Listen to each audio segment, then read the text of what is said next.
बात बताइए, अगर हिंदू राष्ट्र बन जाएगा तो नुकसान किसको होगा? फायदा किसको होगा? फायदा पूरी मानवता को। मेरे को अपने धर्म पे पूरा भरोसा है, दुनिया इसकी तरफ खींची चली मुझे भी है। तो इसमें राष्ट्र घोषित करने की क्या जरूरत है? मैं तो कह रही हूँ पूरी दुनिया में हिंदू धर्म का प्रचार प्रसार हो, अपने आप लोग इसकी तरफ वो तो हम कर ही रहे हैं। किसी की घोषणा की जरूरत नहीं है ना। वो मुझे तो एक घोषणा की जरूरत नहीं है कि हम हिंदू धर्म को एक खाके में, एक ज्योग्राफी में क्यों बांधे। हम तो कह रहे हैं पूरी दुनिया में हिंदुत्व फैले। अरे फैल रहे हैं हिंदू। हाँ, तो फिर क्या जरूरत है उसे एक ज्योग्राफिकल बाउंड्री में बांधने की? क्या जरूरत है? क्या जरूरत है? मैं तो कह रही हूं कि अगर लोगों को पसंद आएगा हिंदू धर्म इतना, उसमें इतनी। आप सभी को जय मसीह की दोस्तों आपने वीडियो के पहले देखा होगा एक छोटी सी क्लिप से, जहां पर दोस्तों एक पत्रकार और देवकी नंदन ठाकुर ने कैसे कहा कि मुझे हिंदू राष्ट्र चाहिए, और दोस्तों वहीं पर पत्रकार ने इतना मुंहतोड़ जवाब दिया देवकी नंदन जी को कि इतना रगड़ा कि देवकी नंदन जी हैरान हो गए। तो इसीलिए मैं आप सभी लोगों से कहना चाहता हूँ, आप लोग इस वीडियो को देखो, फिर मैं बात करता हूँ। अच्छाइयां नजर आएंगी तो हो सकता है America, Britain, south Africa, Antarctica से लेकर सब जगह हिंदू ही हिंदू होंगे। क्या दिक्कत है उसमें? ये तो लोगों को तय करने दीजिए ना कि इसमें इतनी अच्छी खूबियां। उसे एक ज्योग्राफिकल बाउंड्री में बांधकर क्यों कैद कर रहे हैं? अच्छा एक बात बताइए, अभी आपको लगता है कि जिन जिन जगहों के नाम आपने लिए वहां हिंदू नहीं है? है, बिल्कुल है। तो मैं वही तो कह रही हूं आपसे कि ज्योग्राफिकल बाउंड्री में क्यों बांधना है? क्या सेकुलर स्टेट रहने देने में क्या दिक्कत है? क्या नुकसान हो रहा है? किसी हिंदू धर्म की जान को खतरा हो रहा है? किसी हिंदू की के साथ कोई दिक्कत हो रही है? जिस समय हम लोग आजाद हुए थे 75 साल पहले, उस समय की हालत में और आज की हालत में क्या फर्क है? नहीं, आपको क्या फर्क लगता है? आपको क्या फर्क लगता है? मुझे तो मेरा उन्नत भारत नजर आता है, आगे बढ़ता हुआ भारत नजर आता है। सुनिए, 8 से 9 स्टेटों में हिंदू अल्पसंख्यक हो गया। अच्छा। और धीरे धीरे सनातनियों का धर्म परिवर्तन कराया जा रहा है। धीरे धीरे सनातनियों के ऊपर जातीय या कैसे कैसे प्रहार किए जा रहे हैं। धीरे धीरे एक कुर्सी के लिए हम लोग किसी भी सीमा को पार कर रहे हैं, क्योंकि हम सबको कुर्सी चाहिए, हम सबको देश अखंड नहीं चाहिए। अगर हम देश के लिए नहीं रहेंगे, अब हमारी परंपराएं कहां चलेगी? बताइए। संस्कृति, इन 75 सालों में हमारे देश के संस्कारों का क्या हाल हुआ? आप जरा कृपा करके मुझे अपने नेशनल चैनल पे बताइए। आज हम क्या उसी संस्कार के साथ जी रहे हैं जो 75 साल पहले जी रहे थे? देवकी नंदन ठाकुर जी, आप मोबाइल का इस्तेमाल करते हैं, आप मेरे साथ स्काइप के जरिए जुड़े हुए हैं। इंटरनेट टेक्नोलॉजी के इस्तेमाल में बहुत कुछ बदल रहा है ना? बिल्कुल बदल। ठीक है, तो ऐसा नहीं है कि लोग बाग परंपराओं का पालन नहीं कर रहे होंगे। 5 उंगलियां बराबर नहीं होती, परंपरारों का पालन हो भी रहा है, कुछ छूट भी रही है, उनको रिवाइव करने की कोशिश भी हो रही है। क्या आपको मालूम भी है कितने माँ बाप जो है घर में बूढ़े बूढ़े अकेले पड़े और आंसू बहा रहे हैं? मैं कथावाचक हूं, मेरे पास में इतने लोग आते हैं और उनके दुख दर्द, आप क्योंकि आप पत्रकार हैं, आप एक सीमित दायरे में, मैं असीमित दायरे में जाता हूं और वहां जब दर्द सुनता हूं ना तो हृदय कांप जाता है मेरा सनातनियों का, क्योंकि वो मेरे संस्कार नहीं। दर्द इसलिए है क्योंकि माता पिता इसलिए अकेले हैं क्योंकि भारत हिंदू राष्ट्र नहीं है। मतलब एक आदमी अपने माँ बाप को छोड़ गया, इसीलिए छोड़ गया क्योंकि भारत हिंदू राष्ट्र नहीं है। इसका हिंदू राष्ट्र से क्या लेना देना है? तो संस्कार, लोगों की सेंसिटिविटी की बात है ना सर। गलत तरीके से प्रस्तुत, आप मेरी चीज को गलत तरीके से प्रस्तुत कर रही है। हिंदू राष्ट्र का मतलब है सनातन परंपरा, सनातन संस्कृति। सनातन संस्कृति के ही हमारे आचार्य भगवान श्री राम, जो अपने मां सौतेली मां के कहने पर 14 वर्ष के लिए वन को चले गए थे, वो है संस्कार। और ऐसा संस्कार निर्माण करेगा हिंदू राष्ट्र का, सनातन राष्ट्र का। और वो सनातन राष्ट्र किसी पे कुठाराघात नहीं करेगा। सनातनियों ने किसी पर आक्रमण नहीं किया है। सनातन किसी को मारना नहीं चाहता। सनातन सबको प्यार देना चाहता है। सनातन सबको अपने साथ में रखना चाहता है। मैं एक जगह पर था, एक पत्रकार बंधु ने कहा जब आप हिंदू राष्ट्र बनाएंगे तो आप हमें कृपा करके बताइए उसमें हमारे मुसलमान भाइयों की क्या रहेगा, मुसलमान भाइयों का क्या रहेगा? मैंने उससे कहा था कि यही रहेगा जैसे राम जी के राज्य में लक्ष्मण का था, जैसे शत्रुघ्न का था, वैसे भरत का था। ये है सनातन, ये है हिंदू राष्ट्र। हिंदू राष्ट्र बनेगा, हिंदू धर्म इतना कमजोर है कि उसे किसी को दुख देंगे? क्या हिंदू धर्म इतना कमजोर है कि उसे एक डिक्लेरेशन की जरूरत है? हिंदू धर्म इतना कमजोर है कि उसे डिक्लेरेशन की जरूरत है कि हिंदू राष्ट्र बना लो? मैंने कहा ना, हिंदू धर्म इतना कमजोर है, देश के कानून पे भरोसा नहीं है। अगर आप कह रहे हैं धर्म परिवर्तन हो रहा है तो मुसलमानों का भी हो रहा है। मुसलमानों का धर्म परिवर्तन तो बागेश्वर महाराज ने अपने मंच पर कराया और बड़े गदगद हुए, बड़ी तालियां बजवाई कि बहुत खूबसूरत शानदार काम किया है। वो अगर हिंदू धर्म में आए तो बहुत बढ़िया काम हो रहा है, लेकिन अगर हिंदू चला जाए तो पाप हो रहा है। ये डबल स्टैंडर्ड क्यों देवकी नंदन ठाकुर जी? इस देश में आजादी के समय कितने मुसलमान भाई थे? सर मैंने क्या कहा? कितने हिंदू? और हिंदू उस रेशो से नहीं बढ़ रहे हैं, आप ये कह रहे हैं हिंदू उस रेशो से नहीं बढ़ रहे हैं जो 125 करोड़ की आबादी हो गई। हिंदू उस रेशो से नहीं बढ़ रहे हैं। अगर रेशो की बात करें, फर्टिलिटी रेशो की बात करें, अगर हम बात करें कि किस रेशो से बढ़ रहे हैं, तो आप कह रहे हैं कि हिंदू मुसलमान अलग अलग रेशो से बढ़ रहे हैं। क्या बात करें? 125 करोड़ की आबादी में क्या फिर 70% मुसलमान हो गए क्या?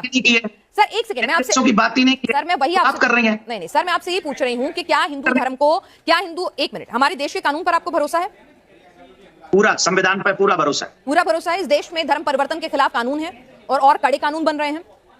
उन कानून और बनने चाहिए, ठीक है। कानून में कमी पेशी हो सकती है, बिल्कुल आपको अधिकार है इस देश के नागरिक होने के नाते उसके खिलाफ आवाज उठाने का, और कड़ाई से होना चाहिए, एग्जीक्यूशन और बेहतर होना चाहिए। तो जब कानून अपना काम कर रहा है तो हमारे देश की सेकुलर छवि को हम क्यों खत्म करें? अगर हमें अपने धर्म का प्रचार प्रसार करना है तो उस धर्म में इतनी शक्ति और इतना भरोसा होना चाहिए, अपने धर्म पे इतना विश्वास होना चाहिए कि वो खुद ब खुद दुनिया उसके आगे खींची चली आएगी। हमारे सनातन से भय किसको है, हमको तो ये बताइए ना, हमें तो ये नहीं समझ में आ रहा। तो फिर क्या जरूरत है हमारे सनातन? तो हिंदू राष्ट्र की जरूरत क्या है जब देश में कानून मौजूद है? आपको अपने धर्म पे विश्वास है कि इसमें इतनी अच्छाइयां हैं कि दुनिया इसकी तरफ खींची चली आएगी। दुनिया के लोग आते हैं सनातन में, अध्यात्म की तलाश में। हिंदुस्तान में एक नहीं कई बड़े बड़े सितारों के नाम है, हॉलीवुड की हस्तियां आती हैं, स्टीव जॉब्स आते हैं, मार्क जुकरबर्ग आते हैं, बराक ओबामा अपने साथ हनुमान जी की कीचेन लेकर चलते हैं। ऐसा नहीं है कि तो भाई हिंदू राष्ट्र हुए बिना, घोषित किए बिना, मैं कह रही हूं ना, हिंदू राष्ट्र की घोषणा किए बिना हिंदू धर्म पहुंच रहा है ना दुनिया में। तो हिंदू राष्ट्र की घोषणा करके ऐसा क्या मिल जाएगा? कानून है। अगर आपको लगता है धर्म परिवर्तन बहुत बड़ी दिक्कत है तो कानून है उसके लिए, और कड़े कानून बनवाइए, बस इतना ना। तो अगर कानून कड़े हो जाए तो हिंदू राष्ट्र नहीं चाहिए ना आपको? फिर अगर कानून कड़े हो जाए तो हिंदू राष्ट्र नहीं चाहिए ना? मेरी अंतिम सांस तक मुझे हिंदू राष्ट्र चाहिए। चलिए ठीक है, आपके अंतिम सांस तक चाहिए। ये बताइए देवकीनंदन ठाकुर जी, अब आप मुझे बताइए कि हिंदू धर्म के ही बड़े बड़े धर्मगुरु, बड़े बड़े माननीय जो हैं वो ये कह रहे हैं कि कथावाचकों को कथावाचक का काम करना चाहिए, चमत्कार दिखाने का काम उनका नहीं है, वो ईष्ट पर छोड़ देना चाहिए। वो भगवान के चमत्कार हैं, भगवान की लीलाएं हैं। आप भगवान में भरोसा करना सिखाइए, लेकिन चमत्कार करके लोगों को इस तरह से भ्रमित ना कीजिए। अगर किसी संत महात्मा ने कहा है और किसी विद्वान महानुभाव ने कहा है तो मैं उनको नमन करता हूं और उनकी बात मेरे शर्मा थे, और जो वो कहेंगे हम वही करेंगे। और अगर किसी पॉलिटिशियन ने कहा है तो मैं इसमें एक पॉजिटिव, क्योंकि मैं क्यों उनका साथ दे रहा हूं या मैं उनका समर्थन क्यों कर रहा हूं, उसके पीछे एक पॉजिटिव मेरी एक थिंकिंग ये है कि जो लोग दुखी होते हैं, वो जो दुखी होते हैं वो कभी किसी दरबार में जाते, कभी किसी दरबार में जाते हैं, और उनपे नाना प्रकार, और आप, मैं सच्ची बोल रहा हूं, आई स्वेयर, मैंने ऐसे लोगों को भी सुना है जो ये बताते हैं कि हमारे ऊपर ऊपरी प्रेत बाधा थी, हम फलाने व्यक्ति के पास में गए, वो फलाना व्यक्ति, मैं उसका नाम नहीं कर रहा हूं, नहीं तो कोई कहेगा वो धर्म को बदनाम करने के लिए बात कर रहे हैं। वो व्यक्ति कम से कम सनातनी नहीं था, ये समझ लीजिए, स्पष्ट समझ लीजिए। हम उसके पास में गए और आई प्रॉमिस, मैं सच बोल रहा हूं, एक एक वर्ड, उसने कहा कि हम उसके पास में गए ठीक कराने, फिर उसने हमारा जन क्या क्या शोषण किया, और जब जब हम बचना चाहते हैं तब तब वो कहते हैं हम तुम्हारे घर में ये प्रॉब्लम नहीं होता क्या? आसाराम बापूजी और बाबा राम रहीम कहां चले गए? मतलब शोषण सनातन में नहीं होता क्या? 5 उंगलियां बराबर नहीं है सर? नहीं, आप बहुत अच्छी बात कर रही हैं, कुछ अच्छे लोग वहां भी होंगे, कुछ बुरे लोग यहाँ भी हैं, कुछ बुरे लोग वहां भी होंगे। आप टारगेट कर रही हैं सनातन को? नहीं सर, मैं खुद सनातनी हूँ, मैं खुद सनातनी हूँ, मैं हिंदू धर्म को प्रैक्टिस करती हूँ, मेरे हाथ में कलावा बंधा हुआ है, आज भी मैं हनुमान मंदिर जाऊंगी, मैं पक्की हिंदू हूँ। इसका मतलब ये नहीं है कि मुझे दूसरे धर्मों के ऐप दिखेंगे और अपने धर्म में सिर्फ अच्छाई, आंखें मूंद लेने से शेर मुझे नहीं खाएगा, ऐसा नहीं हो सकता। मेरी बात सुनिए ना, चमत्कार की बात कर रही है ना आप, तो मैं चमत्कार पे एक एग्जाम्पल आपको दे रहा हूँ, मैं आपको एक एग्जाम्पल दे रहा हूँ। सबसे पहले समझ लीजिए, मैं बागेश्वर धाम वाले महाराज जी का प्रवक्ता नहीं हूँ। मैं दोस्तों, आपने वीडियो में देखा कि किस प्रकार ये मुंहतोड़ जवाब, वो पत्रकार जो है देवकीनंदन जी को मुंहतोड़ जवाब दे रही है। उसने कहा कि अगर सनातन धर्म इतना ही अच्छा है तो उसको एक धर्म पे ही रहने दो, उसको 4 दीवारों में कैद क्यों करना चाहते हो?